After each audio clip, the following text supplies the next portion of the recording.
Bismillahirrahmanirrahim. Uhayyikum bitahiyyatin islamiyah, tahiyatan min indillah mubarakah wa tayyibah, wassalamah, wassa'adah, wal barakah, tahiyatan min ahlil jannah. Assalamualaikum warahmatullahi wabarakatuh. Waalaikumsalam warahmatullahi Assalamualaikum warahmatullahi wabarakatuh. wabarakatuh. Ini jawabnya udah mulai udah mulai redup-redup ya.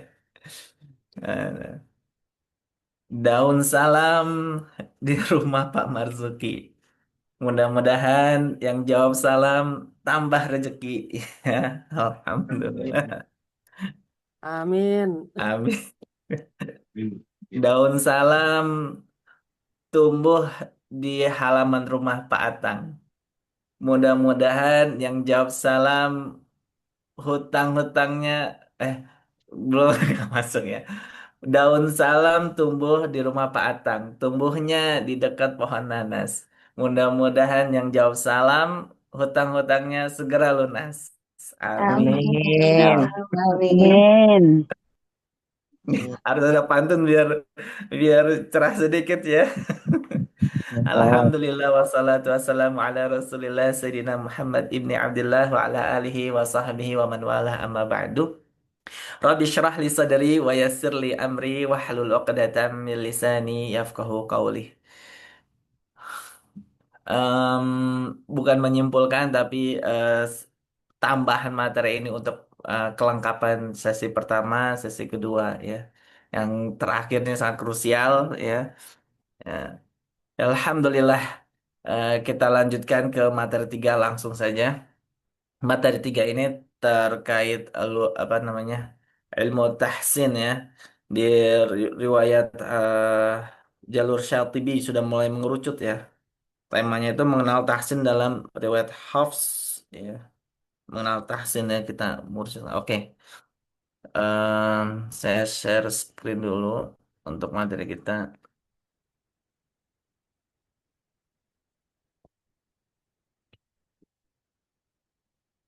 ya.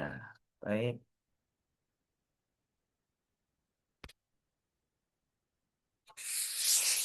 Ya, sudah muncul ya. Nah, ini salah satu kitab yang menjelaskan terkait bacaan dari riwayat Hafs an Asim, yaitu kitab Sharihun Sharihun Nas. Kalau kita lihat di sini ada Columbia University Library, yang mana mungkin sebagian kita belum tahu ya.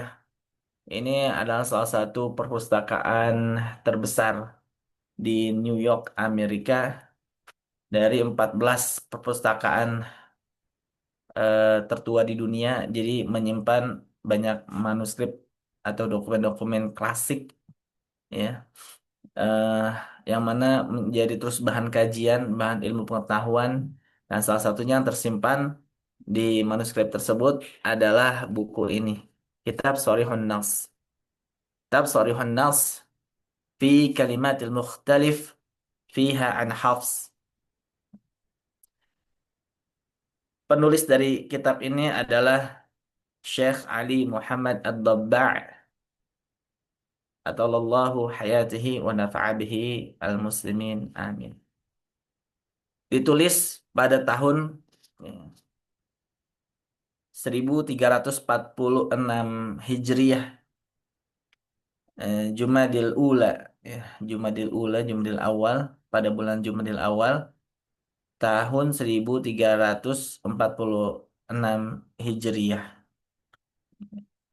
ditahqiq oleh Syekh Mustafa Albani di Mesir.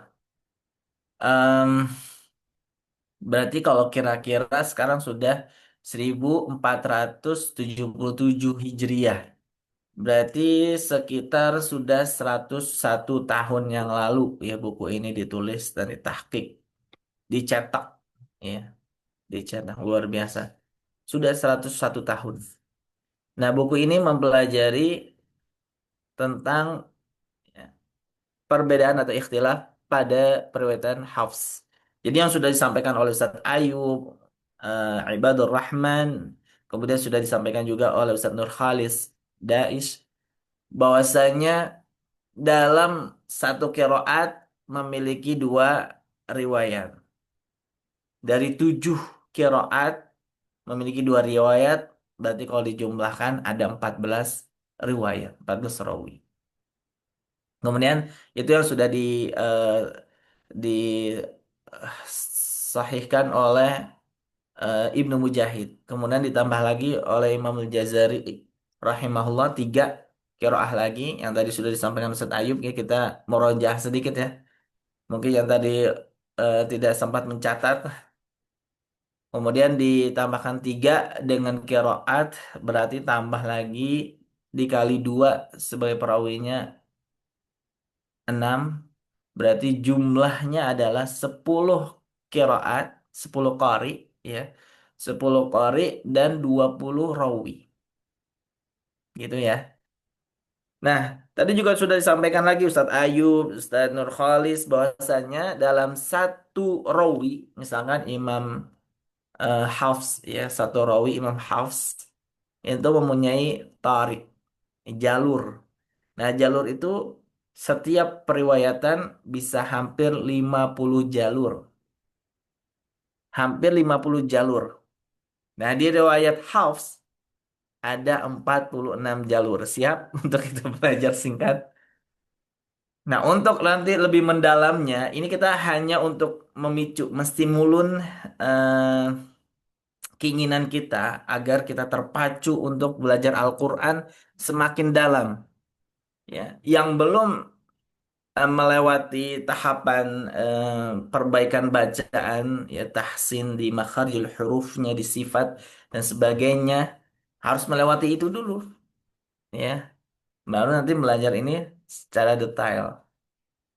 Ya, jadi bagi para peserta semuanya, ya, yang belum memiliki tempat untuk belajar Al-Quran, yuk sama-sama kita belajar di Gema, ya, Yayasan Gema. Gemar membaca dan menghafal Al-Quran.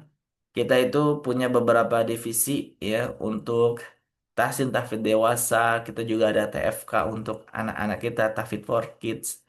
Kita juga ada pondok pesantren kita ya untuk yang ikhwannya ada, akhwatnya ada ya. Tinggal tanya-tanya ke adminnya ya. Nanti kita siapkan kelasnya, kita belajar bahkan eh, saya juga mau launching untuk kelas premium ya. Yuk daftar segera yang sudah belajar, para guru-guru Quran yang sudah belajar, yuk tambahkan wawasannya lagi.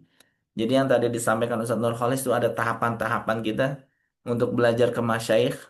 Ya bisanya saya belajar dengan Syekh Ibrahim itu nggak ujuk-ujuk begitu bisa.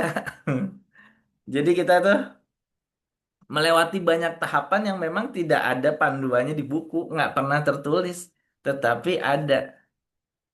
Jadi kita diperbaiki dulu oleh murid-muridnya, muridnya.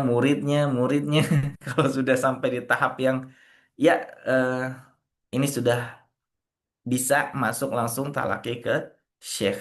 Ya.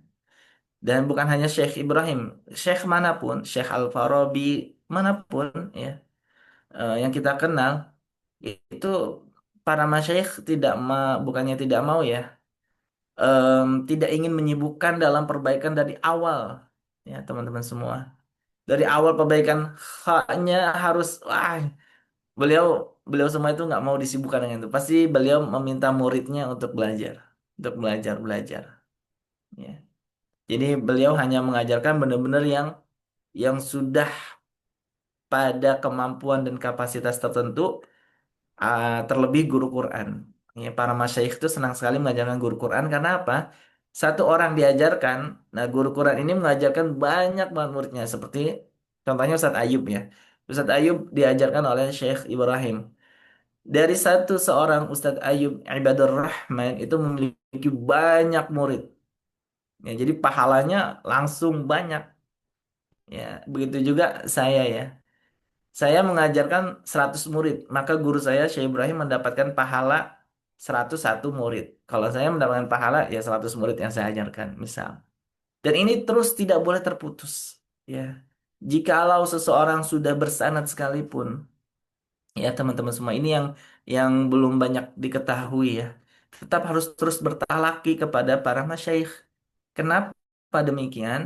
Agar menjaga, nah menjaga ini kualitas bacaannya. Ada yang eh, kontrol itu, quality control bacaannya. Bagaimana mungkin ya seorang kita nih al-ajam itu artinya orang non Arab ya yang berbahasa Indonesia, kita orang Indonesia berbahasa Indonesia setiap hari, bagaimana mungkin bisa mempertahankan fasahatul fasah fasahatul lisannya, menjaga kefasihan lisannya dengan berbahasa Indonesia ya. Dan juga para masyayikh kita, guru-guru kita juga menyampaikan la yu'dzar liman lahu sanad wa la ya'riful arabiyyah. Nah, itu juga menjadi penekanan.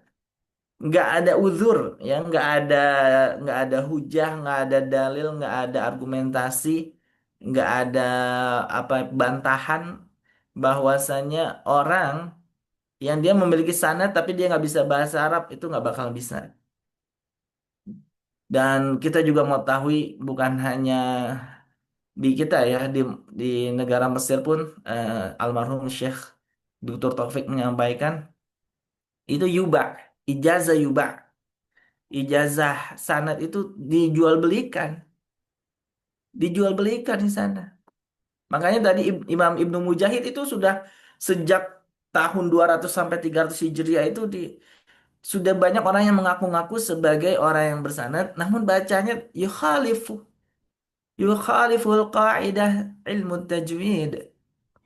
Itu zaman itu saja sudah banyak, apalagi di zaman sekarang.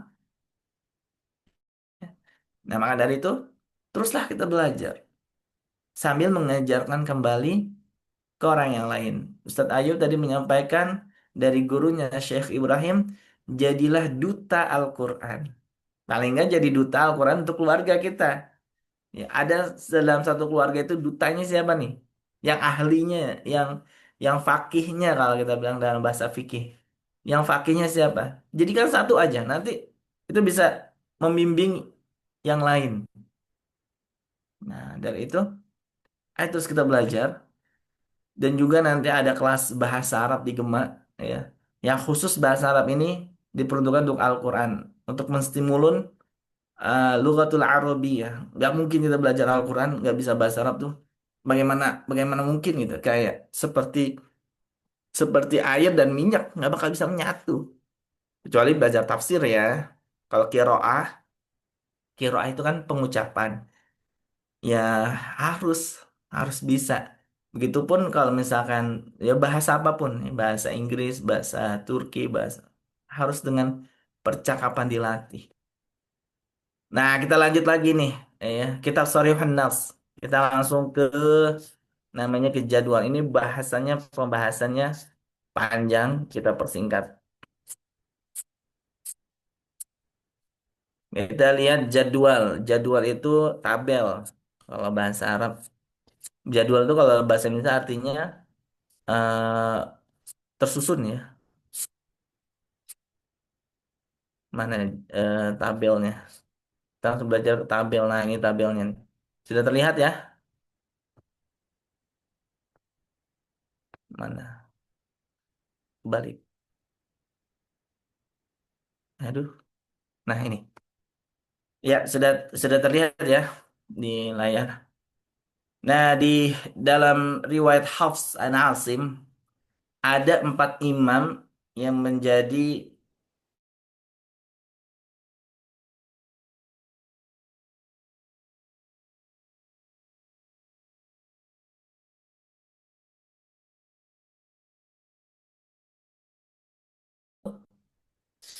yang keempat ada Imam Zar'an.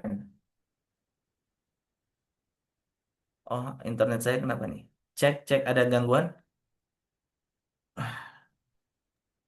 Suara Tadi terputus. sempat sedikit Ustaz. Oh, sempat sedikit ya. Ini udah lancar lagi ya. Baik. Iya, Kalau misalkan ada putus-putus sampaikan ya. Ustaz dan Nurul. baik Ustaz. Baik. Kita lanjut lagi. Ya. Ini pun teman-teman PHG belum belajar ini ya, karena waktu waktunya harus melewati untuk belajar ini itu sebenarnya ada tahapan-tahapannya. Ini kita belajar singkat aja. Kita lanjut lagi pertama Imam Hashimi. Di Imam Hashimi, beliau memiliki 10 murid yang thiqah terpilih. Ya, ada Imam Syatibi atau sini Asy-Syatibiyah, kemudian Imam Al-Mustanir, Imam Ghaya, Imam Jami, Imam Manhaj, Imam At-Taisir, Imam At-Tazkirah, Imam At-Takhlis, dan Imam Kamil. Imam Kamil memiliki 2 murid lagi yang dipilih, Imam Al-Munji dan Imam Al-Injazi. Nah, masing-masing itu nanti memegang bacaannya lagi. Seperti contoh kita kutip satu takbir, di sini ada tulisan takbir ya. Yang kita zoom takbir. Takbir itu apa sih? Oh, ada takbir di sini, apakah takbiratul ihram? Takbir apa sih di sini? Kita pernah nggak menghadiri acara hataman Quran dari surat Ad-Duha, kemudian ke surat-surat berikutnya sampai ke Anas, itu ada pemisahnya. Pemisahnya gini, ada takbirnya, pemisahnya. Allahu Akbar, la ilaha illallah, wallahu Akbar. Bismillahirrahmanirrahim. Pernah nggak gitu? Ini Ad-Duha ke surat Al-Insyirah. Ya. Ad-Duha udah selesai. Pemisahnya takbir yang tadi. Kemudian lanjut. Bismillahirrahmanirrahim. Alam nashrah laka sadrak. Nah, nanti pemisah dari Al-Insyirah ke surat berikutnya. Takbir lagi nanti. Ya. Allahu Akbar. La ilaha illallah. Wallahu Akbar. Ini dulu ketika saya masih sekolah, belum tahu ilmu ini. Saya pikir ini cuma hiasan aja, tambahan supaya supaya ini aja, ya. Ternyata enggak. Itu di riwayat Hafs ada, ya. Tapi di Imam Syatibi ada nggak? Imam Syatibi mengatakan la, tidak ada. Imam Al-Mustanir mengatakan la, tidak ada. Imam Ghayah ada sad sahih, ada. Ada la, ada ain, ada sad sahih. Kemudian di imam yang lain, imam imam apa namanya, di murid-murid Imam Hashimi hanya satu Imam Ghoyah yang mengatakan ada, ya. Kemudian di imam kita cari Imam Abi Thahir, murid-muridnya Imam Abi Thahir. Siapa lagi yang mengatakan sahih? Ya, Imam Abi Thahir. Kalau di imam tadi Imam Hashimi kita sudah nemukan hanya satu. Kemudian Imam Abi Thahir nggak ada ya, nggak ada sama sekali Imam Abi Thahir. Kemudian kita cari Imam Fil. Imam Fil ada yang mengatakan, nah ada juga Imam Bukhari ya. Kemudian di Imam Zar'an ya, ada juga Imam Bukhari. Ya hanya satu, yang lainnya nggak ada. Nah seperti itu. Artinya apa? Artinya boleh ada, tapi cuma satu dari 46 Thoriqoh ya, di di riwayat Hafs dan Asim hanya ada satu. Makanya jarang dibaca, hanya ketika khataman aja. Kalau lagi sholat enggak. Ya. Nah itu kira-kira seperti itu gambarannya terkait Thoriqoh yang ada di riwayat Hafs dan Asim. Kemudian kita kerucutkan ke Imam Syatibi. Tadi kan sudah dibahas ya, oleh Ustaz Nur Khalis beberapa hal tentang Imam Syatibi. Ya. Nah, Imam Syatibi ya ini ya kita percepat. Hmm, saya itu ya Alhamdulillah para peserta masih terus bertahan ya. Ini saya nggak tahu nih ikut menyimak atau ketiduran. Masya Allah. Yang penting sudah tahu ya, ada 4 imam besar di riwayat Hafs dan Asim, Imam Hashimi, kemudian Imam Abi Thahir, Imam Fil, dan Imam Zar'an. Nah, dari masing-masing ini, 4 ini mempunyai 10, yang paling sedikit 10 murid ya, yang terpilih ya. Padahal muridnya banyak yang terpilih dari bacaan. Nah, total semua ada yang 10, ada yang lebih dari 10, minimal 10. Jadi total itu ada yang 13, ada yang 12, kalau total seluruhnya 46 thariqah, 46 jalur. Ini kalau kita bahas semuanya, waktu nggak cukup nih. Ya. Ada tentang ismam. Nih di sini banyak ya. Yang pertama takbir, tadi takbir yang tadi. Yang kedua tentang mad munfasil. Mad munfasil berarti mad jaiz. Kemudian mad muttasil, ada yang membacanya tawasud, ada yang membacanya khoms, ya. Ada juga yang membaca mad munfasil 4 dan 5. Ya. Kemudian mad muttasil ada yang membacanya tul sampai 6 harokat. Kalau di Imam Syatibi, kita lihat Imam Syatibi an Hashimi di atas, Imam Imam Syatibi an Hashimi, mad munfasilnya tawassut. Tawassut itu 4, awil khams atau 5. Jadi Imam Syatibi di Thoriqah, di jalur Imam Syatibi ada 4 sampai 5 harokat yang tadi yang Ustadz Khalid sampaikan. Nanti kita bahas ya yang muqaddimahnya, muqaddimahnya, muqaddamnya, yang dibaca kebanyakan atau yang terpilih lebih lebih masyhurnya, apakah 4 atau kalimat. Mad mutasil, tawasud, al khoms, ya. Mad wajib mutasil juga begitu, 4 dan 5. Di sini ada, kita lihat ini Syatibi ya, berarti Imam Syatibi. Terus ke bawah, ini bentuknya memang seperti ini. Seperti ini kan garis-garisnya juga nggak lurus, ini kayak tulisan tangan ya. Belum yang menggunakan komputer di zaman dulu nih. Ini tulisan tangan. Ada yang wajahan, nanti di apa namanya, nun ma'alam dan ro, ya nun. Ada yang izhar tanpa guna dan dengan digunakan dan seterusnya, ya wa bastah juga nanti dibahas di sini, yang musaitirun, musaitir dengan sod atau dengan sin nanti. Nah, ini adalah sekilas gambaran. Untuk memperdalamnya tentunya harus melewati tahapan-tahapan tadi dulu, perbaikan bacaan itu yang ditekankan oleh Syekh Ibrahim kepada kami juga ya.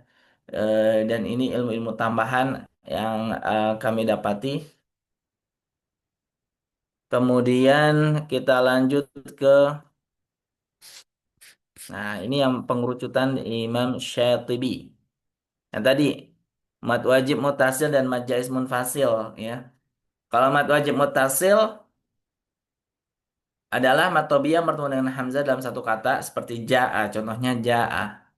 Kalau mad jaiz munfasil itu adalah mad thabiyah yang bertemu hamzah namun di dua kata. Contoh la a'budu. Nah, di sini ada dua wajah yang tadi tuh, ya. Ada dua cara baca. Yang pertama tawasud. Tawasud itu 4 harokat. Kemudian faikut tawasud 5 harokat. Imam Ash-Shakhawi yang tadi disebutkan oleh Ustaz Nur Khalis merupakan murid dari Imam Syatibi, yang beliau menyampaikan guru kami ketika meriwayatkan mad muttasil, mad wajib maksudnya ya. Kalau kita senangnya menyebut mad wajib lebih gampang. Mad muttasil yang disebutkan para ulama terdahulu itu seperti. Kemudian mad munfasil, mad muttasil dan munfasil di riwayat Hafs hanya dibaca 4 harokat saja atau tawasud. Nah, jadi kalau yang orang-orang yang sudah di level tertentu, dia tidak lagi membaca atau mengucapkan ini 2 harokat, ini 4 harokat, ini enggak. Biasanya menggunakan kata-kata yang sudah ada dalam buku-buku klasik seperti qasr, faikul qasr, tawasud, faikut tawasud, tul, menggunakan istilah-istilah tersebut. Kalau kita masih di level yang al-mubtadiin atau di level yang mutawassitin ya di pemula atau di yang di pertengahan itu masih menggunakan ini mat berapa harokat, dua atau empat harokat, nyebutin angkanya. Tapi kalau kalau di level tertentu mereka menyebutnya bukan angka melainkan istilah yang tadi. Kemudian yang uniknya kalau kita pelajari terus mendalam, ternyata dalam penulisan mad jaiz munfasil itu terbagi menjadi dua dalam rasam Utsmani. Tadi kata yang disampaikan oleh Ustadz Ayub ya terkait ilmu rasam, ilmu penulisan. Nah, ini juga dibahas ya. Seperti istilah munfasil hakiki. Pernah nggak mendengar munfasil hakiki? Emang ada yang munfasil nggak hakiki, Ustaz? Nah, ini hanya istilah saja. Maknanya maksudnya adalah yang tertulis terpisah dalam rasam. Dalam rasam tertulis terpisah. Contoh, bima unzila. Mat tabi'i terpisah penulisannya dengan hamzah yang di setelahnya. Sedangkan ada istilah munfasil hukmi. Apa itu munfasil hukmi? Yaitu penulisan dalam rasam ya, tidak terpisah antara madnya dengan hamzahnya. Contoh, ya ayyuhal kafirun. Tulisannya ya ayyuha. Hamzahnya tidak tertulis terpisah. Nah, ini dalam ilmu rasam ya. Nah, Imam Imam Jazari rahimahullah mengatakan wa maladzi rusima fil masahifi. Dan juga pelajarilah rasam penulisannya. Apakah tersambung atau terpisah ya. Al-qat'u maqtu' wal mausul. Maqtu' wal mausul ada babnya lagi tuh. Imam Rumah Jazariyah. Nah, bagi teman-teman yang belajar ya sudah belajar di tempat-tempat lain dan ingin menambah wawasannya, pemahamannya, silahkan kata kata Ustadz Ayub, silahkan. Dan jangan mengatakan misalkan guru ini bacanya salah, yang benar tuh yang ini, yang benar tuh yang ini jangan. Selama masih bersanad, bersambung kepada Nabi Shallallahu Alaihi Wasallam, itu semua benar. Ya. Begitu juga yang ingin menambah wawasannya atau memperbaiki bacaan di lembaga kami di Gema, ya ahlan wa sahlan kita sangat senang sekali, sangat gembira sekali. Apalagi yang terus sampai nanti di tahapan belajar manzumah jazariyah. Ya. Yang tadi Ustadz Nur Khalid sampaikan, minimal tuhfatul atfal. Ya meskipun saya masih terus belajar dengan para masyayikh ya, dengan guru kakek guru kita, kakek guru ya, Syekh Ibrahim. Terus belajar. Meskipun kita sudah belajar di tempat lembaga Quran, ingin nambah wawasan nggak masalah. Apalagi yang belum belajar sama sekali, ingin belajar. Ada pula eh, yang cuti dulu ya, mau belajar lagi malu, jangan jangan malu. Teruslah ya belajar. Jadilah diri kita itu adalah duta Quran di minimal di keluarga kita. Ada satu duta Quran di keluarga kita. Ya, alhamdulillah kalau saya dari 5 bersaudara, kalau ditanya duta Qurannya, saya duta Qurannya. Nanti ada juga yang duta fikih, ada. Ya, ada kakak saya yang duta fikih.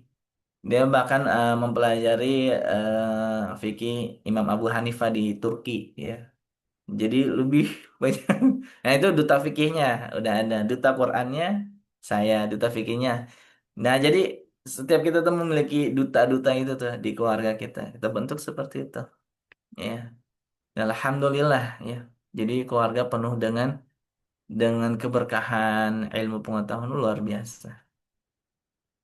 Nah, kita coba lagi ya di di apa namanya jalur atau thariqah Imam Syatibi rahimahullah. Yang tadi misalkan contoh lafaz Allahu ini mad badal ya. Mad badal yang dipanjangkan. Tadi kan Ustadz Ayub menyampaikan di riwayat Warsh Mad badalnya itu 6 harokat. Kalau di kita 2 harokat. Nah ini kita disebut juga ini mad badal. Tapi setelahnya ada huruf yang bertasydid. Maka jadi mad lazim. Nah karena ini sebab Hamzah. Jadi ada yang menyebutnya ini mad farqi. Wah gitu. Bagi yang ini apa ya kita eh, belum disapa-sapa ya lembaga-lembaga Quran yang kita undang untuk hadir ya ahlan wa sahlan para lembaga Quran, yayasan, kemudian DKM-DKM masjid yang kita ajarkan ya kita ke sana. Kemudian juga ada perwakilan-perwakilan dari eh, para pecinta Al-Quran, para pembelajar Al-Quran. Ya Masya Allah di bulan Al-Quran diturunkan di bulan Ramadan ini saat ulang tahunnya Al-Quran. Ya, kita dihadiahkan dengan materi-materi seperti ini. Kalau misalkan kepusingan, udah mulai kepusingan, ya, ya Alhamdulillah berarti otak kita pusing dengan pengetahuan ilmu pengetahuan Al-Quran. Yang mana nanti pusingnya kita ini akan bersaksi otak kita ini ya pernah pusing dalam mempelajari Al-Quran, Masya Allah. Ya, mudah-mudahan Allah haramkan ya otak kita dari api neraka. Karena apa? Disebutkan oleh Nabi Shallallahu Alaihi Wasallam, siksaan yang paling ringan di neraka itu seseorang dipakaikan sendal, namun otaknya mendidih. Kalau kita pikir kan, kenapa yang pakai sendal kaki? Otak yang mendidih. Karena ini otak nih, yang selalu berprasangka buruk, yang selalu berpikiran kotor, yang selalu wah macem-macem. Ngakal-ngakalin hukum lah, apalah ya. Mendidih. Ya, mudah-mudahan dengan kita pusing-pusingnya dengan belajar Al-Quran menjadi saksi bahwasanya otak kita ini digunakan untuk beribadah kepada Allah dengan mempelajari Al-Quran. Nah, pada ini ya masing-masing lafaz ini memiliki dua tempat di dalam Al-Quran. Misalkan Al-An surah Yunus ayat 51 dan 91. Kemudian lafaz Az-Zakarain Al-An'am 143 144. Kemudian Yunus 59, An-Naml 59 ya. Sehingga berjumlah 6 tempat di dalam Al-Quran. Ada 6 tempat di Al-Quran pada lafaz atau kalimat atau kalimah yang tersebut ya. Dengan istilah mad farqi, ada istilah mad farqi, yaitu bertemunya hamzah istifham. Istifham itu hamzah pertanyaan, apakah gitu ya, dalam bentuk positif dengan kalimat isim yang berlam ta'rif. Apa itu lam ta'rif? Ya, sebagian di sini ada murid-murid saya yang belajar pada saya udah belajar lam ta'rif. Ya. Dinamakan juga mad farqi karena untuk memisah antara pertanyaan istifham dengan ikhtibar. Ya. Ikhtibar itu ujian ikhtibar. Kemudian dapat dibaca dua wajah, ada dua cara baca. Ya. Bisa dibaca ibdal ma'al isba'. Ya. Yaitu hamzah kedua diganti dengan alif karena menyelesaikan harokat hamzah pertama.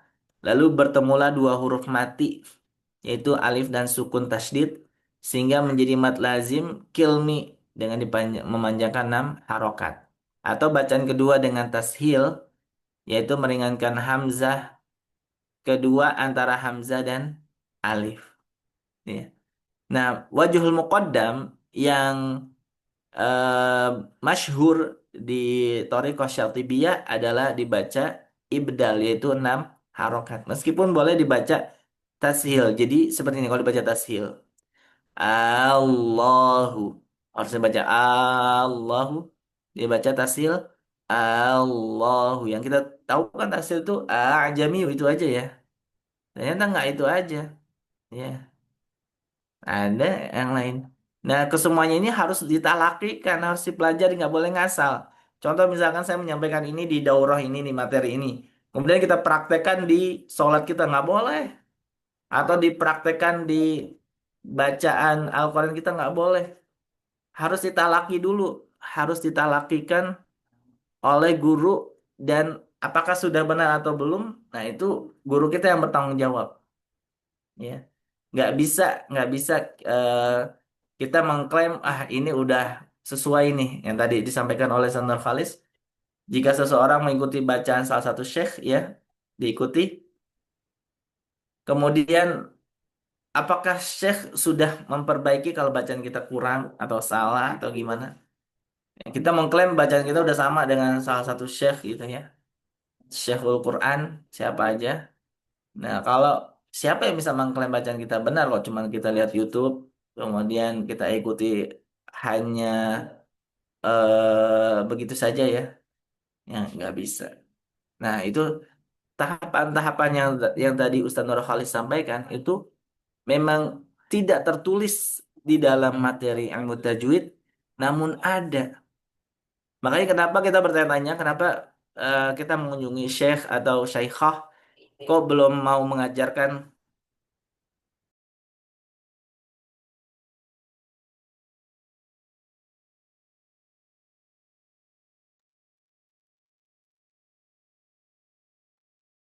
ya kenapa kok kita nggak bisa bertalaki kepada para masyayikh? Karena kita belum sampai pada kapasitas tertentu yang diterima oleh syekh atau syaikhah, gitu. Jadi ada tahapan tertentu yang tidak tertulis, namun harus kita ikuti itu. Ya, ya alhamdulillah. Ya. Nah, seperti itu. Jadi di, belajar di Gema, ya, insya Allah akan kita terus bimbing sampai di tahapan tertentu yang dia sudah bisa berbahasa Arab, ya. Kemudian sudah di tahapan bacaan yang tinggal syekh atau syekhah tinggal ini aja. Kemudian dimungkinkan secara eh nalzori atau secara apa namanya? Nazar, ya, binazar, secara penglihatan. Jadi mungkin itu ada dua, ya teman-teman. Pertama mungkin dalam membaca melihat, yang kedua mungkin tanpa melihat bil ghaib. Nah, bisa itu ada tahapan lagi. Ada tahapan seperti itu untuk seseorang mendapatkan sanad. Jadi beruntung sekali seperti Ustadz Ayub, Ibadur Rahman, ya, kakak kelas kami dan guru kami juga, ya. Karena beliau sudah mendapatkan ijazah itu. Kita sudah menyaksikan tadi fotonya. Beliau diuji oleh para masyayikh, ya, luar biasa. Nah, itu tahapan itu tidak mudah. Tentunya beliau fasih bahasa Arabnya, kemudian tekun belajarnya, eh, ya itulah, maka akan didapati orang-orang yang demikian.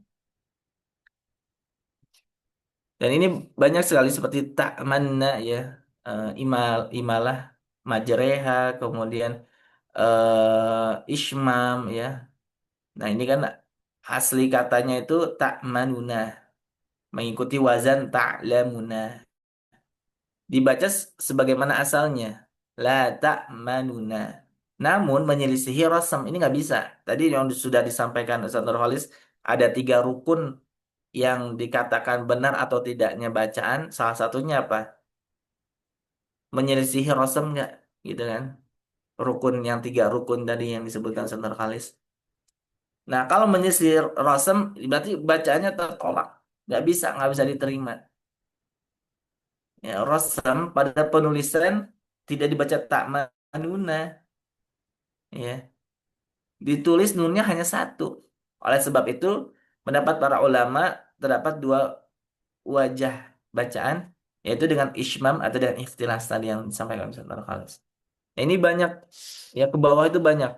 Mana yang paling banyak digunakan yaitu dengan muqaddam ikhtilas, yaitu dengan yang la ta'manna, la ta'manna. Itu yang dibacakan Syekh Ibrahim kepada kami. Ada juga yang membacanya la ta'manna, ditahan dulu baru dimonyongkan. Ya. Ala kulli hal, ya, dan masih banyak lagi yang lainnya. Fama atani, ya. Apakah dibacanya ada dua cara baca di riwayat Hafs. Fama atan ketika wakaf, ini surat An-Naml, ya. Surat An-Naml di halaman yang atas, keempat yang atas kalau nggak salah. Di ayat 36.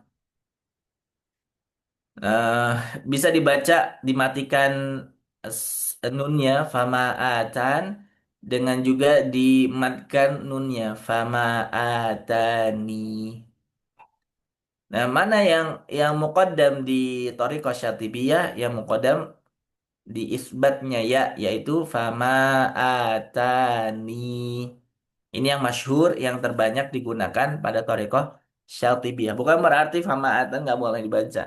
Nah, ini penting penting ya bagi yang sudah di tahapan tertentu. Saya yakin pasti penasaran lagi untuk mengetahui yang selanjutnya. Seperti halnya saya, ternyata luasnya ilmu Al-Quran itu luar biasa. Dan kalau kita gabung tadi itu, ada 10 qari, 20 rawi, masing-masing rawi bisa hampir 50 thariqah.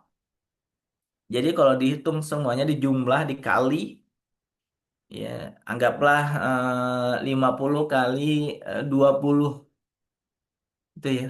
Itu jumlahnya 1.000. Makanya tadi disebutkan dari Ustadz Ayub, Ustadz Nurhalis, dan saya juga mengatakan hampir 1.000 thariqah kalau digabung semuanya. Jadi orang yang Masya Allah, Al-Mahir bil Quran, orang yang mahir bil Quran itu 10 qiraah, 20 riwayah, dan hampir 1.000 jalur ingat di kepalanya, Masya Allah, Subhanallah. Ya, jadi perjalanan belajar Quran kita itu masih sangat panjang, ya. Berlelah-lelahlah dalam kebaikan, ya. Karena lelahmu akan hilang, namun kebaikanmu akan tetap terus ada. Ya, kata Sayyidina Umar bin Khattab, ya.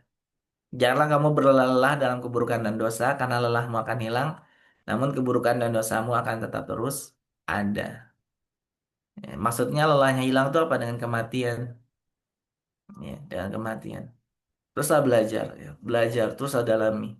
Gak cukup hanya qiraah saja, namun harus dilengkapi dengan bahasa Arab.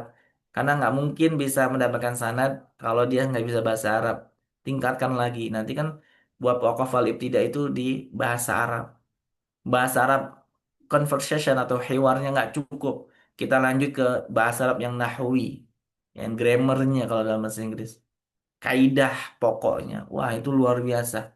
Luas sekali ilmu. Ya, luas sekali ilmu. Ya, mungkin saya bisa menstop sampai di hewarnya. Kalau di nahunya harus panggil pakarnya memang. Pakar nahu. Nanti kan di bab waqaf wal ibtida itu disebutkan tidak boleh seseorang berhenti di mubtada tanpa khobarnya. Di fi'il tanpa fa'ilnya. Di adan tanpa ma'dudnya. Di mudhaf tanpa mudhaf ilaihnya. Itu semua kita pelajari di mana? Di ilmu nahwu. Hingga ada pelajaran di bab sifat itu ya. Yang ini bukan bab tajwid, melainkan bab bahasa Arab. Yaitu di bab idlaq dan ismat. Bab idlaq dan ismat itu nggak ada kaitannya dengan tajwid, namun dari bahasa Arab. Berarti apa? Tanbih kita untuk mengetahui bahasa Arab sangat kuat. Sehingga Sayyidina Umar bin Khattab mengatakan, "Alimu lughatal Arabiyyah fa innaha min dinikum." Pelajarilah bahasa Arab karena bahasa Arab adalah bagian dari agama kalian. Wallahu a'lam bishawab. Kita sampai jam berapa ya, MC? Ustazah. Panggil teh aja deh, Teh Nurul. Ya, Masya Allah. Sampai jam 11 lewat 10 ya Ustadz ya? Sampai jam 11 lewat 10. Ya, Ya, baik, mungkin sampai sini mau ada yang pertanyaan dulu mungkin. ya. Ya silahkan bagi yang ingin bertanya, Ustadz dan Ustazah bisa disampaikan melalui chat atau bisa pakai raise hand. Aman ya. Masih pada bangun. Luar Ya, biasa ini belajar. terakhir. Bisa pertanyaan ini bisa diajukan ke Ustadz Nurholis tadi dan juga Ustadz Muid. Hmm, Mangga silakan untuk materi ini. Sebenarnya ini masih banyak ya, masih panjang. Saya takut otaknya jebol nih. Nanti bisa Baik, diperdalam di kelas-kelas Gema ya. Silakan daftar ke admin. Ya.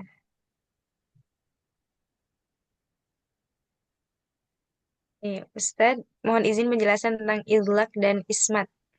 Boleh, mangga. Pertanyaannya, oh mau dijelaskan ya? Iya, Izlak dan dijelaskan. ismat ya. Nah ini, nggak ada kaitannya dengan tajwid. Sehingga ada satu momen yang saya bertanya kepada guru saya, Syekh Ibrahim, tentang izlak dan ismat. Beliau sampaikan, nggak ada kaitannya dengan tajwid, jadi nggak perlu dipelajari. Ada satu momen kayak gitu. Tapi di momen yang lain, ketika kita sudah masuk di tahapan tertentu, kita nanya kembali baru beliau jawab. Ya. Jadi izlak dan ismat, ya. Huruf izlak itu ada 6 yang dirangkai menjadi farra, min, lubbin. Ada 6 huruf. Jika ya, dari 3, 4, 5, atau 6 huruf dalam satu kata dalam bahasa Arab tidak ada sama sekali huruf izlaq, secara sorofiah dia bukan bahasa Arab. Itu kaidahnya, kaidah pokok dalam bahasa Arab demikian. Ada satu kata yang terdiri dari 3 huruf, 4 huruf, 5 huruf, 6 huruf gitu ya. Kenapa sih Imamul Jazari rahimahullah memasukkan bab idlaq dan ismat di sini? Padahal tidak ada kaitannya dengan ilmu tajwid. Kaitannya tuh gini, karena Al-Quran itu berbahasa Arab. Jadi karena sebab bahasa Arab, ya, maka seseorang harus tahu bahasa Arab. Harus tahu bahasa Arab dari mana? Dari tadi kaidah dasarnya. Maka ditetapkanlah bab idlaq tadi. Ya. Farra min lubbin. Kalau misalkan satu kata yang bahasa Arab, misalkan kata madrasah. Madrasatun itu artinya apa tuh? Sekolah, ya. Al-madrasah kita semua udah tahu. Makanya kalau dibilang kita buta bahasa Arab nggak buta banget. Madrasah bahasa Arab, masjid bahasa Arab. Ya kita udah tahu ya. Nah, ini udah banyak pertanyaan lagi nih. Sebentar, saya selesaikan dulu yang ini ya. Madrasah terdiri dari mim, dal, madro, sin dengan tak marbuto 5. Satu kata terdiri dari 5 huruf. Ada nggak salah satunya huruf idlaq? Kalau tidak ada, maka ini bukan bahasa Arab. Nah, kita cek farramin lubbin. Ada nggak berarti huruf huruf idlaqnya? Ada. Yang pertama apa? Mim. Kemudian ro. Nanti dia bahasa Arab. Masjidun. Ada nggak? Terus kita cek. Ya, mulai dari satu kata yang terdiri dari 3 huruf. Ya. Nah, pertanyaan selanjutnya, ya, ada kata di dalam bahasa Arab, ya. Misalkan contoh as di surah At-Takwir. As itu kan nggak ada satupun huruf izlaq. Coba kalau kita lihat. Satu huruf terdiri dari 4 huruf. Satu kata. Ada nggak huruf izlaqnya? Farra min lubbin. Nggak ada. Kok bisa nih nggak ada? Nah, makanya untuk mengetahui jawabannya belajar. Belajar. Saya nggak akan jawab di sini. Saya akan jawabnya di kelas. Ya. Karena apa yang saya sampaikan ini, teman-teman, mohon maaf. Ya. Akan saya pertanggungjawabkan di hadapan Allah. Jadi nggak bisa nanti cuma sekedar ikut daurah, kemudian menyampaikan ke orang lain, ini dari Ustadz Mu'id, Gema. Ya saya aja nggak kenal siapa dia gitu ya. Jadi harus dipertanggungjawabkan. Ditanya, Ustadz kenal nggak muridnya yang mengatakan itu? Kalau saya kenal, oh iya itu murid saya. Adanya di kelas pembelajaran yang rutin. Ya, dan itu di Al-Quran nggak hanya satu kata as-as. Banyak. Bagaimana cara menjawabnya hanya di kelas yang harus itu bertahap dan itu akan ditemukan jawabannya di sana. Kita lanjut lagi pertanyaan berikutnya apa? Teh Nurul, Dari Haris. Haris. Ustadz, apa alasan kita mengambil sanad kiroat? Alasan kita mengambil sanad kiroat. Apa alasan kita mengambil sanad qiraat? Ya, Baik, Masya Allah. Hari ini angkatan 3 bukan PHG atau orang yang lain ya. Nah, oke, kenapa sih kita harus bersanad gini? Jadi Syekh Ibrahim, kakek guru ya atau guru kita, menyampaikan hanya di Islam, hanya agama Islam lah yang memiliki sanad. Kalau tidak mempunyai sanad, maka akan timbul syak. Syak itu apa? Ragu-ragu. Ya, ragu-ragu. Contoh misalkan, sholat kita nih. Kita ragu nggak dengan sholat kita, gerakannya? Ragu nggak? Apakah gerakan sholat kita atau bacaan bacaan sholat kita bersambung pada Nabi SAW? Kalau ada pertanyaan itu, kalau ragu kita, iya ya, gerakan sholat saya sudah sesuai belum ya? Nah, maka tidak bersanad. Maka itu tidak bersanad. Selama ada ragu-ragu itu berarti terdeteksi tidak bersanad. Sedangkan berbeda dengan yang bersanad. Ketika muncul pertanyaan, apakah sholat kita sudah sesuai dengan apa yang dilakukan oleh Nabi SAW? Ya, sudah sesuai. Yang menjawab iya, berarti dia yakin dan dia bersanad. Dia belajar dengan gurunya yang bersambung kepada Nabi SAW. Begitu juga Al-Quran. Kalau ditanya, apakah bacaan Al-Quran kita sudah sesuai dengan bacaan Nabi SAW? Kalau kita masih bingung jawabnya nih, iya ya masih sesuai sama berarti nggak bersanad. Nggak ada keyakinan berarti nggak bersanad. Cuman di agama Islam yang ada sanad, bukan kila wakal, bukan yang katanya.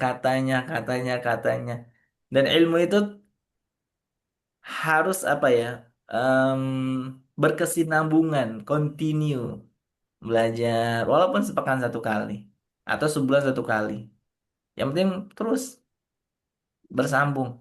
Kalau kita yakin, maka sudah bersanad.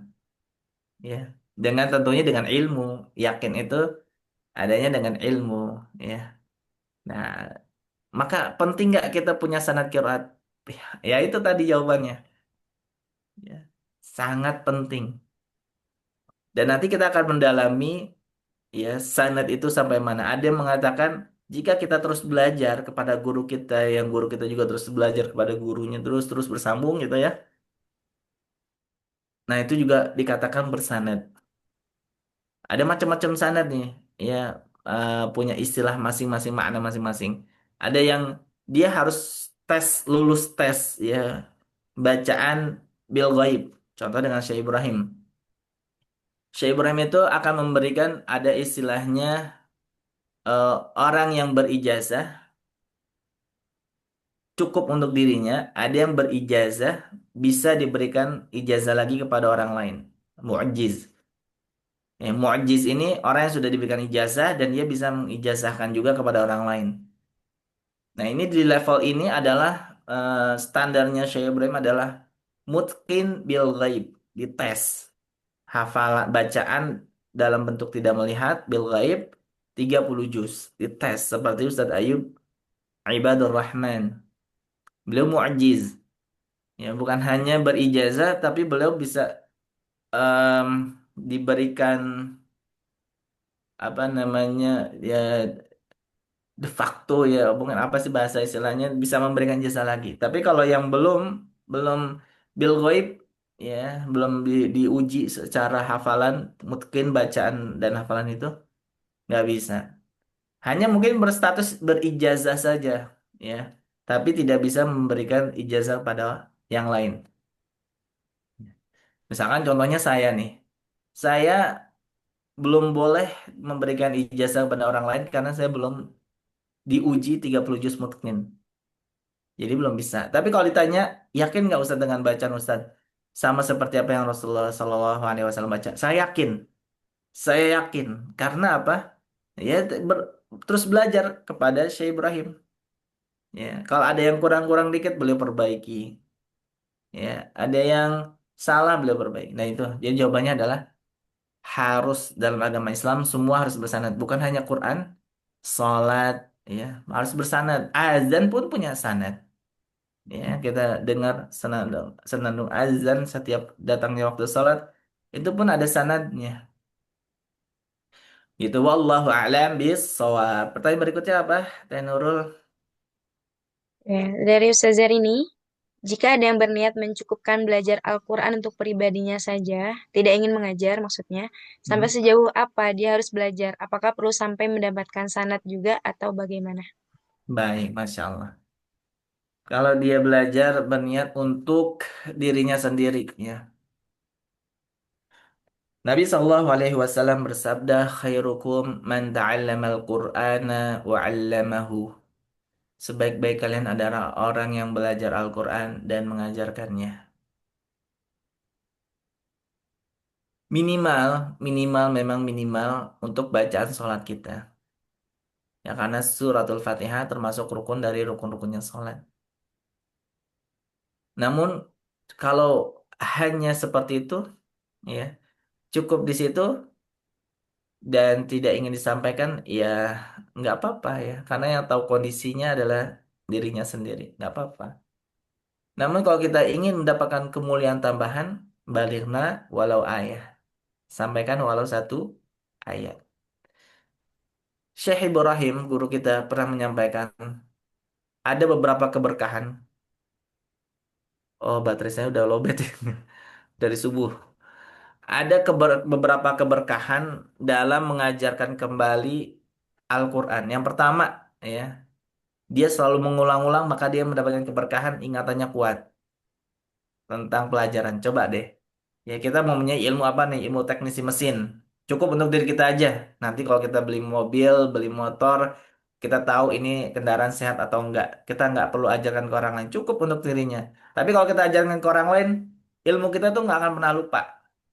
Karena terus diulang-ulang. Dapat keberkahan itu. Kemudian keberkahan berikutnya, ilmunya akan bertambah. Dengan apa? Dengan ada suatu hal baru yang kita belum ketahui. Dari pertanyaan murid kita, dari pertanyaan peserta kita, yang bertanya kepada kita, kita belum tahu, kita tanya ke guru kita karena kita terus belajar, nambah lagi keberkahan kedua. Keberkahan ketiga yaitu melengkapi hadis tadi khairukum man ta'allama al-Qur'an wa 'allamah. Menjadi sesuai kamil ya, sempurna dia belajar dan dia mengajarkan. Nah, itu keberkahan yang ketiga. Menyempurnakan dari hadis Nabi SAW sebaik-baik kalian adalah orang yang belajar Al-Quran dan mengajarkannya. Maksudnya adalah bukan diri kita yang baik, karena kita bersandar kepada Al-Quran, maka kita menjadi orang yang baik di sisi Allah Subhanahu wa Ta'ala. Seperti halnya dalam 12 bulan, ini sering dibahas Ustadz Adi Hidayat dan para ulama yang lainnya. Bisanya bulan Ramadan paling mulia di antara bulan-bulan yang lain karena apa? Karena Al-Quran. Diturunkan di bulan Ramadan ini Al-Quran. Terus kenapa dari banyaknya, ya Ustadz Abu Somad mengatakan berapa banyaknya kota yang ada di dunia, kenapa hanya dua kota yang termuliakan di antara kota-kota mulia yang lainnya? Makkah dan Madinah. Kenapa ini dua kota ini? Karena hanya dua kota ini yang diturunkan Al-Quran. Dan masih banyak lagi ya, malaikat Jibril alaihissalatu wassalam paling mulia di antara malaikat mulia yang lainnya karena apa? Terlibat menurunkan Al-Quran. Semua yang keterlibatan Al-Quran maka dia akan menjadi baik karena Al-Quran yang baik, bukan dirinya dia. Dia hanya terus berusaha menjadi lebih baik lagi, menjadi lebih baik lagi. Nah, gitulah di dalam Al-Quran Allah Subhanahu wa taala berfirman, "Inna nahnu nazzalna dzikra wa inna lahu lahafizun." Wa inna lahu lahafizun. Sesungguhnya kamilah yang menurunkan Al-Quran dan kami pula lah yang menjaganya. Kita nggak terlibat dalam menurunkan Al-Quran, nggak. Kita nggak terlibat. Namun kita bisa terlibat dalam menjaga Al-Quran dengan apa? Dengan belajar dan mengajarkannya. Wallahu a'lam bissawab. Jika bisa dilengkapi dengan mengajar, maka akan lebih sempurna. Baik. Cukup? Ada lagi Ustaz? Oh, ada lagi?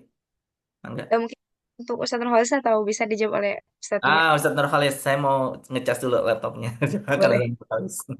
Ya tentang buku karena ya tentang kitab. Matan Jazari dan terjemah Saibut Tilawah apakah berhubungan dan mana di antaranya yang lebih utama untuk pemula yang baru belajar tahsin? Ya silahkan Ustadz. Baik, Bismillahirrahmanirrahim. Sahibut tilawah sama matan jazari terhubung. Sahibut tilawah itu ringkasan yang lebih mudah untuk dipelajari, yang referensinya adalah matan jazari. Jadi Matan Jazari itu banyak kitab-kitab ringkasan di Indonesia ini yang referensinya kalau nggak ke Jazari Tuhfah. Di dalam bahas tentang makhraj, makhraj, bahas tentang sifat. Untuk pemulanya di sini seperti apa nih? Dalam tahapan pembelajaran sebenarnya kami dulu ketika bertemu dengan guru-guru kami itu sebelum kami ditentukan di mana kami berada itu diperdengarkan dulu bacaan. Jadi guru-guru kami yang mereka perhatikan itu adalah suara. Oh, ini suara pembentukannya butuh berapa lama nih? Karena kita mayoritas orang Indonesia itu hampir semua itu mengucapkan huruf itu keluarnya dari khoisyum atau enggak lepas. Sedangkan tuntutannya itu harus lepas. Itmamul harokat itu penyempurnaan harokat itu kan menyempurnakan vokal. Bahwa fathah itu A, kasro itu I, doma itu U. Tapi harus jelas. Kalau untuk pemula, memang pendekatan Sohibut Tilawah itu bagus. Makanya di Sohibut Tilawah itu sebenarnya kalau dilihat, di situ ada 3 jilid. Jilid satu untuk dasar banget. Kemudian udah agak bisa, mulai masuk ke jilid 2 itu ada sambungan huruf. Jilid 3 itu udah mulai masuk potongan-potongan ayat dari surat-surat. Jilid 4 itu udah bahas berkaitan tentang makhraj yang sebenarnya itu ada di dalam kitab Jazari. Kenapa nggak langsung masuk ke Jazari? Karena Jazari di sana itu penjelasannya harus rinci. Kita harus mengenal siapa Al-Imam Jazari, riwayat beliau, usia beliau, kapan beliau menjadi seorang penghafal Al-Quran. Karena ada kaitannya dengan matan. Jadi akan diurutkan dari bait satu sampai seterusnya. Nah, makanya untuk pendekatan awal, ya ahsannya sohibut tilawah. Cuma pentingnya nih yang harus digarisbawahi adalah mengenal guru. Karena kadang banyak orang yang bisa mengajar sohibut tilawah, tapi standar bacaannya itu berbeda. Makanya saya pernah ketemu beberapa orang yang bahkan udah sarjana ya, dan bahkan jurusannya juga nggak main-main. Kalau dari segi teori itu Masya Allah penguasaannya luar biasa. Tapi ketika praktek bacaan, wah banyak banget catatan. Jadi di Al-Quran itu simple. Kesalahan itu cuma jali dan khofi. Kesalahan berat dan ringan. Terhindar dari kesalahan berat itu artinya jangan sampai berpotensi merubah makna. Ringan itu nggak sampai berpotensi merubah makna. Dan yang berat ini bisa jatuh ke haram hukumnya. Nah, makanya menentukan guru itu penting banget untuk pemula, sehingga nanti gurulah yang akan menentukan, oh ahsannya antum mulai dari mana. Tapi kalau tadi di ini dengan Jazari dengan Sohibul Tilawah, memang Sohibul Tilawah itu ringkasan yang diambil dari Jazari. Pendekatannya ya lebih mudah lagi insya Allah. Cuma kelebihannya Sohibul Tilawah, untuk orang yang belum bisa baca, itu sampai jilid 3 insya Allah udah bisa baca Al-Quran. Kalau Iqra kan sampai Iqra 6 ya. Ya masing-masing punya kelebihan. Wallahu a'lam bishawab. Baik, syukran Ustaz. Alhamdulillah terjawab ya Ustaz Anu saja. Ada lagi dari Ustazah Indi. Ustaz Afan, dari semua bacaan Al-Quran itu semua masuk ke hukum tajwid. Lalu sisa bacaan-bacaan itu termasuk apa? Atau memang tidak ada sisa bacaan yang tidak termasuk hukum tajwid? Hukum membaca Al-Quran itu hukumnya adalah hukum mempelajari Al-Quran hukumnya fardu kifayah.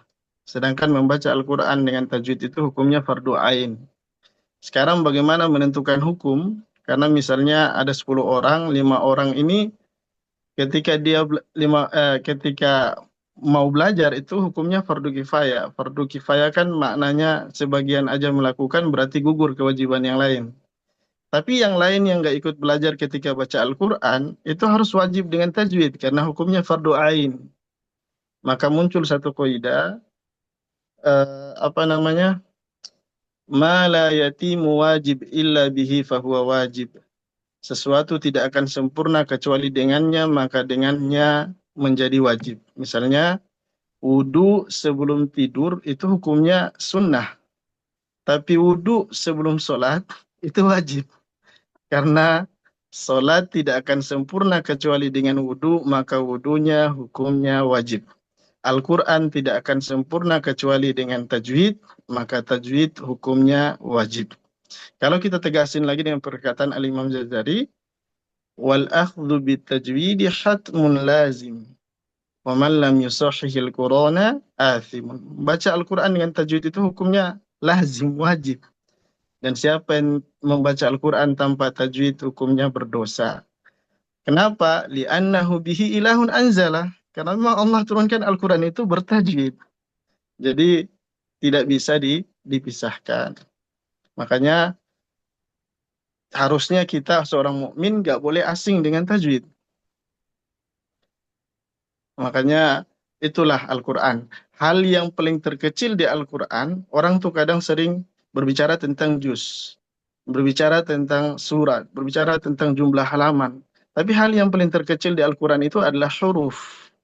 Kalimat terdiri dari kata, kata terdiri dari huruf. Dan huruf itu ternyata ada haknya. Haknya apa? Makhraj, iya. Sifat, iya. Ternyata harus dipenuhi sifatnya. Ada huruf yang harus kuat, ada huruf yang lembut. Dan harus diucapkan sesuai pada tempatnya. Jadi ya, nggak bisa dipisahkan antara Al-Quran dengan tajwid. Wallahu a'lam bishawab. Alhamdulillah. Jazakallah khairan, Ustadz. Ada lagi yang ingin bertanya? Saya Ustazah, Iya, silahkan. saya tapi mau bertanya ke Ustadz Muid. Iya, tafadhol. Bismillahirrahmanirrahim. Assalamualaikum warahmatullahi wabarakatuh. Waalaikumsalam warahmatullahi Waalaikumsalam wabarakatuh. warahmatullahi wabarakatuh. Perkenalkan nama saya Yuda Derasakak dari Pesantren Hufat Gemah Angkatan 8 yang saat ini sudah Alhamdulillah ngajar di salah satu sekolah Kutab Al-Kahfi Indonesia.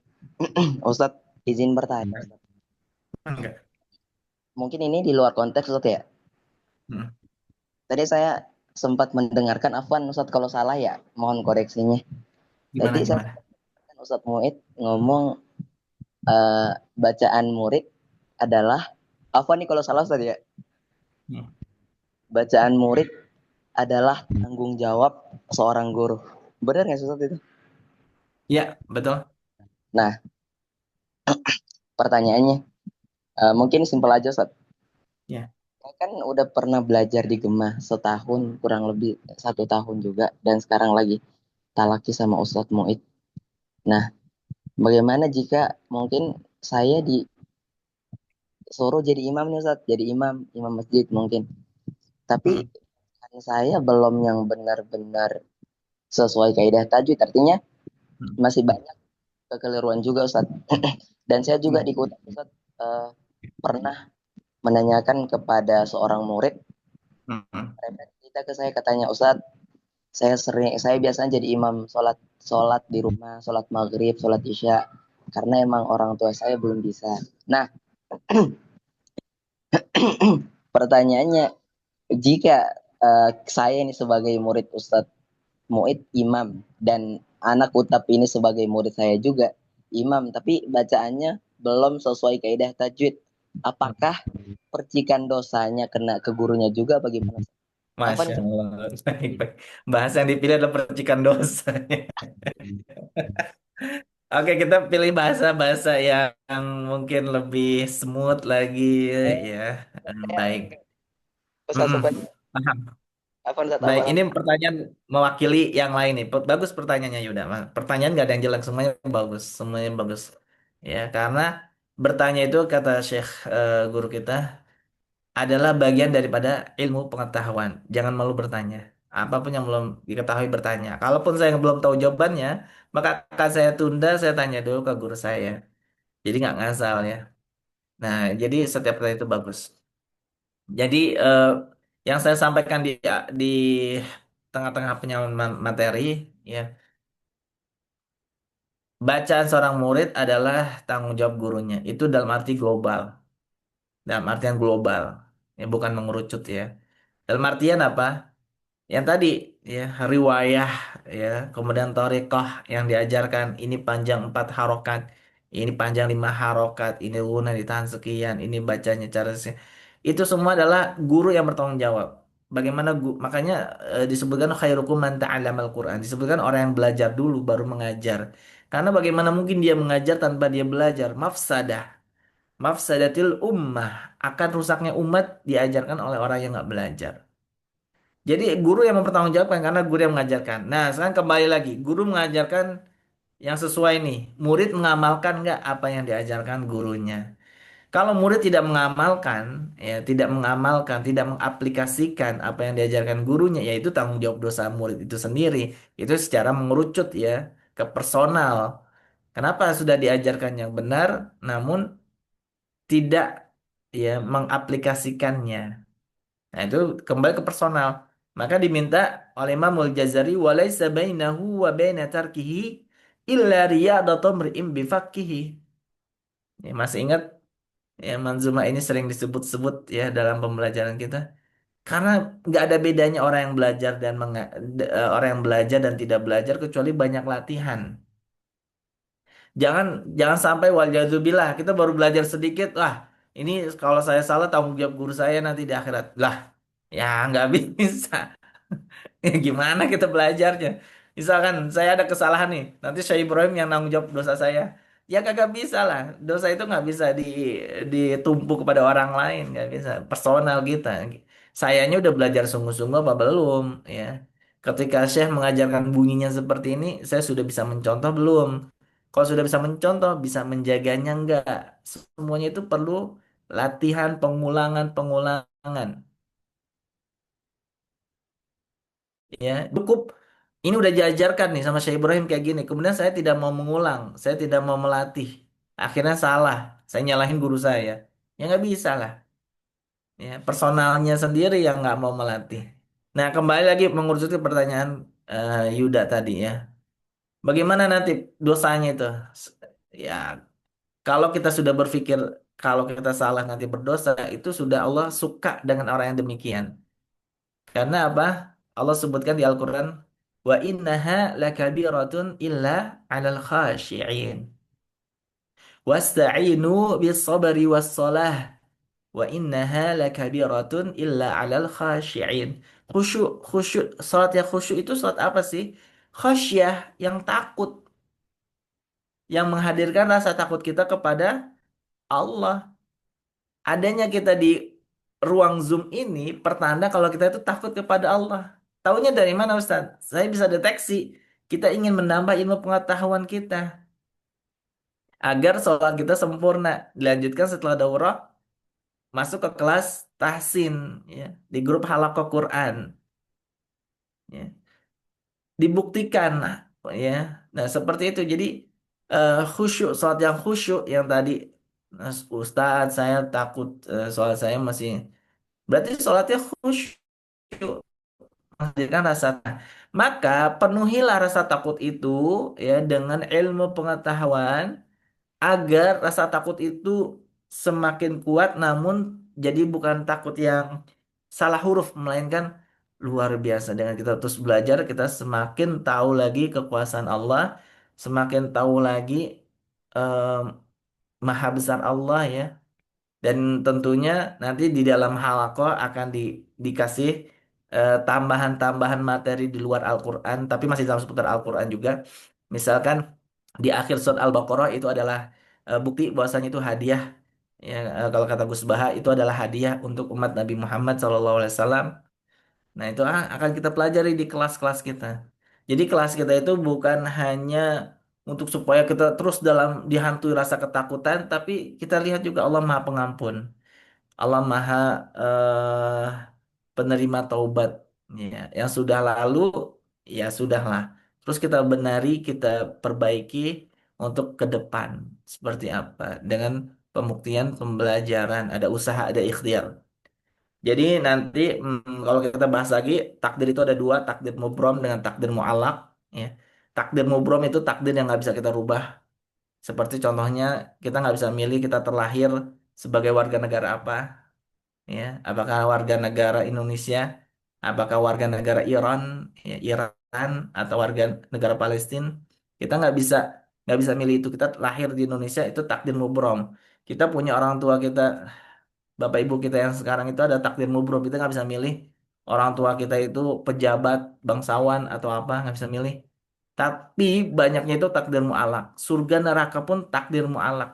Ya, teman-teman, Allah tidak akan wa mallahu yuridu dzulma lil alamin, dan masih banyak lagi ayat-ayat yang lain yang menunjukkan Allah itu nggak zalim terhadap hamba-hambanya. Kita diberi kedaulatan, kita diberi kuasa untuk kita memilih mau masuk surga apa masuk neraka, mau hidup senang atau mau hidup susah. Itu semua takdir mualak. Takdir mualak itu harus dibarengi dengan dua, doa dan ikhtiar. Orang yang hanya berdoa tanpa ikhtiar itu orang yang bodoh, mohon maaf. Orang yang ikhtiar tanpa doa adalah orang yang sombong. Ya, mohon maaf. Nah, itu harus kita terus berdalam. Adanya di mana? Di kelas-kelas tahsin kita. Ya, jadi eh, nikmatnya belajar adalah menambah lagi pengetahuan wawasan kita. Wallahu a'lam bishawab. Nanti lebih dalamnya lagi di kelas. Syukran Ustaz. Jazakumullah khairan. Ya, afwan.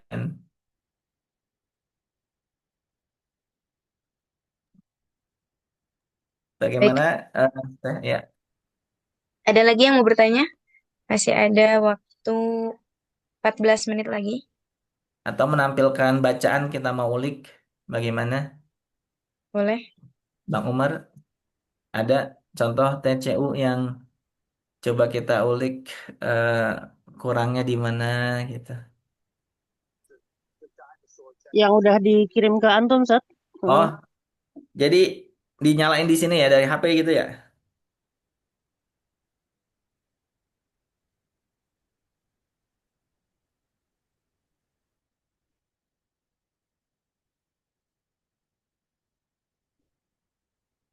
Ya, ini ada beberapa contoh TCU. TCU itu tilawah check up yang eh, masuk ke kita untuk kita coba ya. Jadi sebelum masuk ke kelas tahsin, kelas-kelas halaqah Quran kita itu ada namanya tilawah check up untuk penentuan di mana levelnya, hasil penilaian dari eh, penguji atau asesor ya. Sebentar saya lagi cari, ini kayaknya ketiban di atas.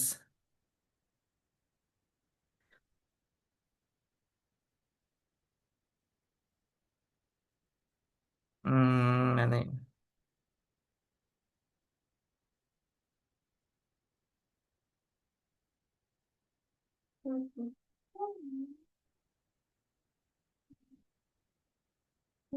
Belum ketemu ini.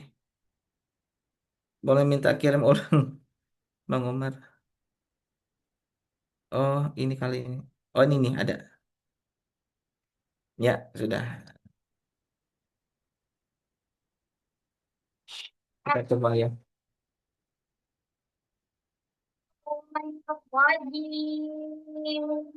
Bismillahirrahmanirrahim.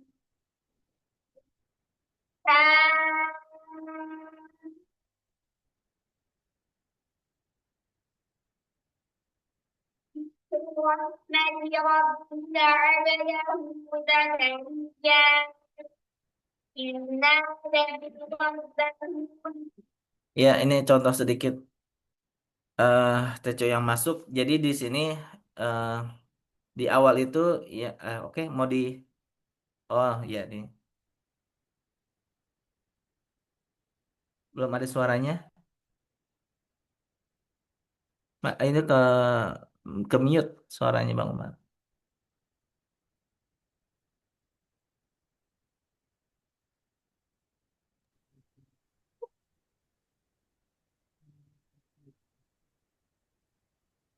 Masih belum belum ada suaranya. Masih belum. Assalamualaikum. Waalaikumsalam warahmatullah.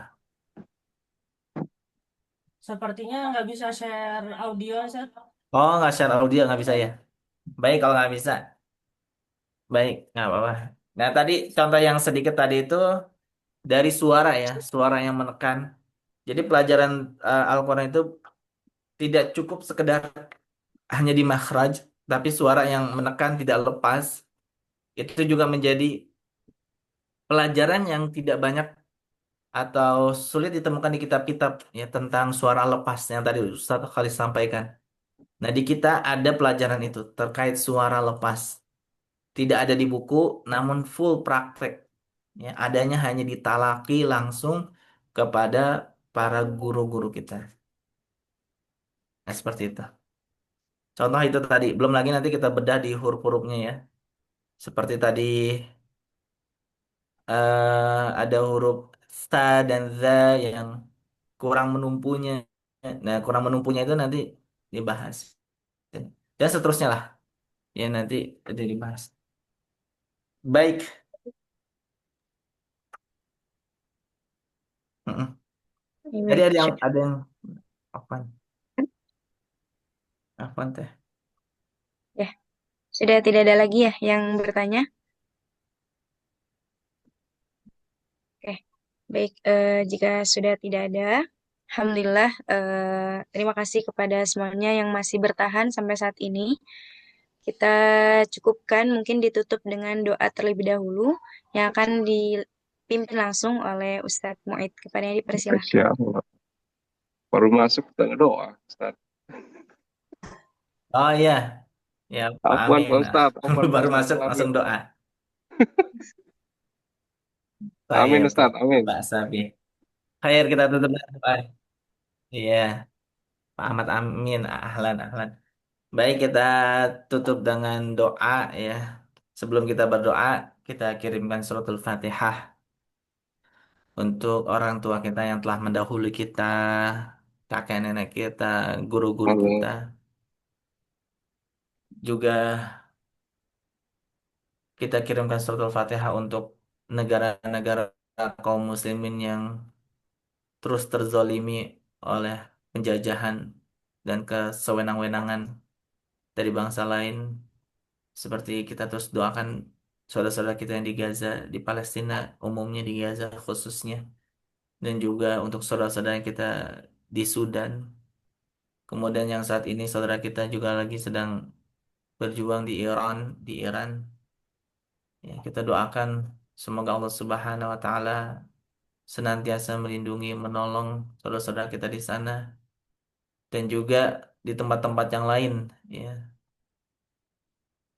yang sedang terzolimi, yang sedang tersakiti. Semoga Allah Subhanahu wa taala memberikan pertolongannya, kemenangannya dan perlindungannya dan mudah-mudahan saudara-saudara kita yang di Gaza terutama yang kondisinya sangat-sangat kritis ya berapa kali bulan Ramadan ini menjalani hal-hal yang kadang-kadang yang sangat super kritis.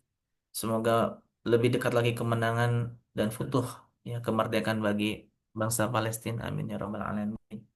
Juga kita tak lupa kita doakan, kita kirim satu Fatihah untuk yang sedang sakit di antara keluarga kita, orang tua kita, guru-guru kita, ya, murid-murid kita, dan juga eh, para hadirin mungkin yang berniat mau hadir namun terkendala karena sakit. Mudah-mudahan Allah Subhanahu wa taala lekas angkat penyakitnya dan digantikan kesehatan seperti sedia kala. Dan juga niat doa kita di 10 terakhir ini semoga Allah Subhanahu wa taala memberikan kita malam kemuliaan malam Lailatul Qadar walaupun sekali seumur hidup kita dan juga hadirkan keinginan-keinginan kita, doa-doa kita yang lainnya ya, sambil saya pimpin doa ini ala hadhihi niyah wa bikulli niyatin salihah ila hadratin Nabi Mustafa Muhammadin sallallahu alaihi wasallam. Al-Fatihah. أعوذ بالله من الشيطان الرجيم. بسم الله الرحمن الرحيم. الحمد لله رب العالمين. الرحمن الرحيم. مالك يوم الدين. إياك نعبد وإياك نستعين. اهدنا الصراط المستقيم. صراط الذين أنعمت عليهم غير المغضوب عليهم ولا الضالين. آمين. نستغفر الله العظيم، نستغفر الله العظيم، نستغفر الله العظيم. بسم الله الرحمن الرحيم. الحمد لله رب العالمين حمدا يوافي نعمه ويكافي مزيده. يا ربنا لك الحمد ولك الشكر كما ينبغي لجلال وجهك الكريم وعظيم سلطانك. اللهم صل على سيدنا محمد وعلى آل سيدنا محمد. اللهم اغفر لنا، اللهم اغفر لنا، اللهم اغفر لنا ذنوبنا ولوالدينا وارحمهم كما ربونا صغارا، ولجميع المسلمين والمسلمات والمؤمنين والمؤمنات الأحياء منهم والأموات، إنك سميع قريب مجيب الدعوات يا قاضي الحاجات. اللهم إنا نسألك الهدى والتقى والعفاف والغنى. اللهم إنا نسألك سلامة في الدين والدنيا والآخرة، وعافية في الجسد وزيادة في العلم وبركة في الرزق وتوبة قبل الموت ورحمة عند الموت ومغفرة بعد الموت. اللهم هون علينا يا الله في سكرات الموت والنجاة من النار والعفو عند الحساب. اللهم لا تدع لنا في مقامنا هذا ذنبا إلا غفرته، ولا عيبا إلا سترته، ولا مريضا إلا شفيته، ولا ولا دينا إلا قضيته، ولا حاجة من حوائج الدنيا والآخرة إلا قضيتها يا أرحم الراحمين. اللهم إنا نسألك علما نافعا وعملا متقبلا ورزقا حلالا طيبا كثيرا مباركا فيه. ربنا تقبل منا صلاتنا وصيامنا وقيامنا وركوعنا وسجودنا وتلاوتنا وتعبدنا وتمم تقصيرنا يا الله يا الله يا أرحم الراحمين. اللهم إنا نسألك رضاك والجنة ونعوذ بك من سخطك والنار. اللهم إنك عفو كريم تحب العفو فاعف عنا يا أرحم الراحمين. ربنا ظلمنا أنفسنا وإن لم تغفر لنا وترحمنا لنكونن من الخاسرين. اللهم أغننا بالعلم وزيدنا بالحلم وأكرمنا بالتقوى وجملنا بالعافية. ربنا هب لنا من أزواجنا وذرياتنا قرة أعين واجعلنا للمتقين إماما. اللهم اجعلنا وذريتنا من أهل القرآن وخاصته. اللهم انصر إخواننا المسلمين والمستضعفين والمجاهدين في غزة وفي السودان وفي إيران وفي كل مكان وفي كل زمن. أنت مولانا فانصرنا على القوم الكافرين، أنت مولانا فانصرنا على القوم الظالمين.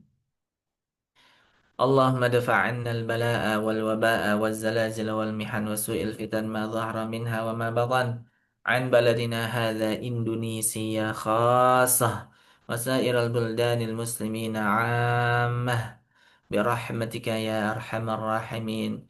ربنا هب لنا من أزواجنا وذرياتنا قرة أعين واجعلنا للمتقين إماما.